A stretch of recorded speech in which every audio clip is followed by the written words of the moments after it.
পরিস্থিতিকে যদি চূড়ান্ত না করে তাহলে প্রথম বর্ষের সকল ধরনের ক্লাস বন্ধ থাকবে। তার সাথে তিনি বিসি হওয়ার পরেই সাক্ষাৎ করা হয় এবং এখন পর্যন্ত আমাদের পক্ষ থেকে ফরমালি 4 বার সাক্ষাৎ করা হয়েছে প্রশাসনের সাথে, নতুন প্রশাসনের সাথে 4 বার সাক্ষাৎ করে 4 বারেই কমন বিষয়গুলো আমরা ফরমালি লিখিত ও লিখিত আনুষ্ঠানিকভাবে নানাভাবে আমরা বুঝিয়ে বলার চেষ্টা করেছি। প্রথম যে ব্যাপার ছিল সেটি হচ্ছে আমাদের সিট পলিসি নিয়ে। এখন পর্যন্ত বিশ্ববিদ্যালয়ে ক্লাস শুরু হওয়ার পরে শিক্ষার্থী কোথায় থাকবে তার ব্যাপারে ইউনিভার্সিটি কোনো ক্লিয়ার ইনস্ট্রাকশন নাই।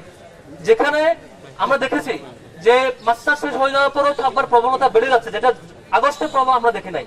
আগস্টের পর্ব আমরা ছিল যে শিক্ষার্থীরাই 16-17 সেশন, 17-18 সেশন কিংবা তার উপরে সিনিয়র সেশনরা তারা নিজেরাই উদ্যোগ নিয়ে আনুষ্ঠানিকভাবে বের হয়ে গিয়েছে, প্রশাসন এখানে কোঅপারেট করেছে। আর এখন আমরা লক্ষ্য করছি তাদেরকে রেখে দেওয়ার প্রবণতা এবং প্রথম বর্ষকে সিট না দিয়ে দীর্ঘায়িত করার প্রবণতা লক্ষ্য করছি। আমরা বলেছিলাম খুবই ক্লিয়ার কথা, দুইটা কোনো একটা আপনাকে করতে হবে।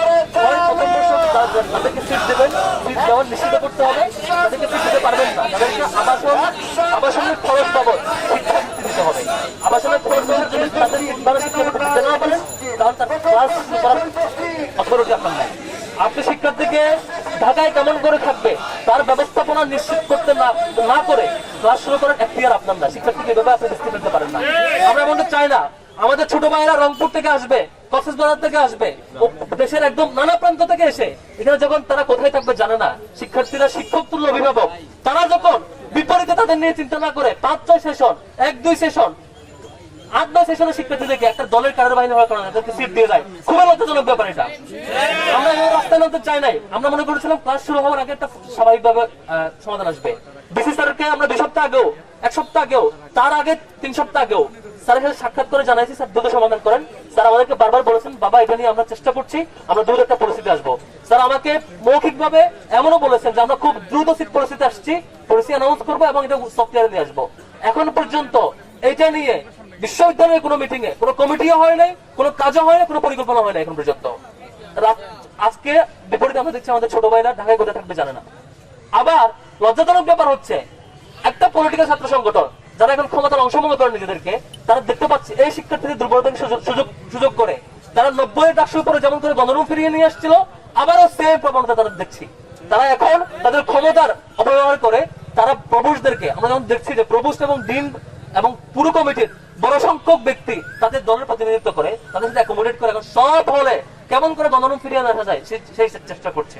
তো সামগ্রিক এই সংকটে আজকে আমরা বিশ্ববিদ্যালয়কে ক্লিয়ার বলবো যে আমাদের আগামী 25 তারিখের মধ্যে, আমরা সাক্ষাতে সরাসরি বলবো, আগামী 25 তারিখের মধ্যে সিট পলিসি চূড়ান্তকরণ সহ এবং তাদেরকে সিট দিতে পারবে না যদি সংকট থেকে থাকে তাদেরকে কেমন করে অ্যাকোমোডেট করবে, আবাসন ভাতা দেওয়া, এই সামগ্রিক করতে হবে, করার পরে ক্লাস শুরু করতে পারতে হবে। যদি চূড়ান্ত না করে তাহলে প্রথম বর্ষের সকল ধরনের ক্লাস বন্ধ থাকবে। আমরা এই ধরনের আলটিমেটাম ফরমালি পৌঁছাবো 25-26 না, পাশাপাশি 24-25 অনেক শিক্ষার্থীরা এখন সিট পায় নাই। যদি সংকট থেকে থাকে তাদেরকে কেমন করে অ্যাকোমোডেট করবে, আবাসন ভাতা বা শিক্ষাবৃত্তি দেওয়া, এই সামগ্রিক ব্যাপারগুলো নিশ্চিত করতে হবে, করার পরে ক্লাস শুরু করতে পারতে হবে। যদি পরিস্থিতিকে যদি চূড়ান্ত না করে তাহলে প্রথম বর্ষের সকল ধরনের ক্লাস বন্ধ থাকবে। আমরা এই ধরনের আলটিমেটাম ফরমালি পৌঁছাবো 25-26 না, পাশাপাশি 24-25 অনেক শিক্ষার্থীরা এখন সিট পায় নাই। আমরা এর আগে দাবি জানিয়েছিলাম শিক্ষার্থীদেরকে যারা সিট পাবে না তাদেরকে যাতে আবাসন বাবদ শিক্ষাবৃত্তি দেয়।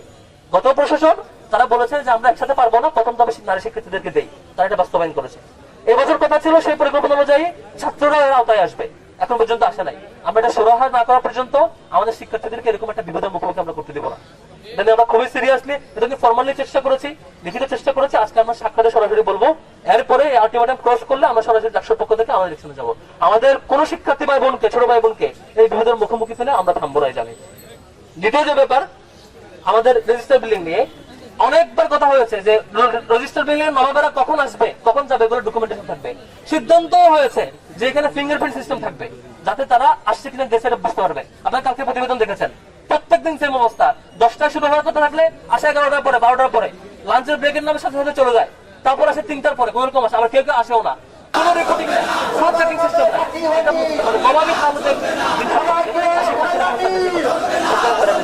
আমরা এটা নিয়েও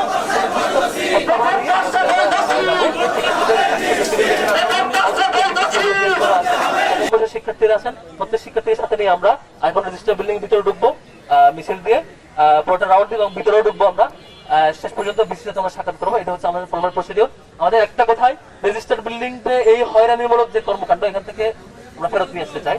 দ্বিতীয় ব্যাপার হচ্ছে আমরা শিক্ষার্থীদেরকে সিট পলিসির আওতায় নিয়ে এসে হয় আবাসন ভাতা নিশ্চিত করা, আবাসন বৃত্তি নিশ্চিত করা, শিক্ষাবৃত্তি, অথবা তাকে সিট নিশ্চিত করা, এবং কোন আদুবাইকে রাখার ব্যবস্থা না করা। হ্যাঁ, সিনিয়র কেউ যদি সে হলে সিট পাওয়ার অধিকার রাখে, তাকে আপনি শিক্ষাবৃত্তি দেন, তাকে বাইরে অ্যাকোমোডেট করেন, কিন্তু তাকে সেট দিবেন আর প্রথম বছর ১৪ টাকায় অ্যাডজাস্ট না হতে পারে শিক্ষার্থীকে আপনি হয়তো মুখোমুখি ফেলবেন, এমন বাজে পরিস্থিতির মুখোমুখি আমরা হতে দেবো না। আমরা এখন মিছিলে যাবো। আমাদের এখানে হল সংসদে বিপিজিএস আছেন, সাংবাদিক বন্ধুরা আমাদের সাথে থাকবেন আশা করি। সবাইকে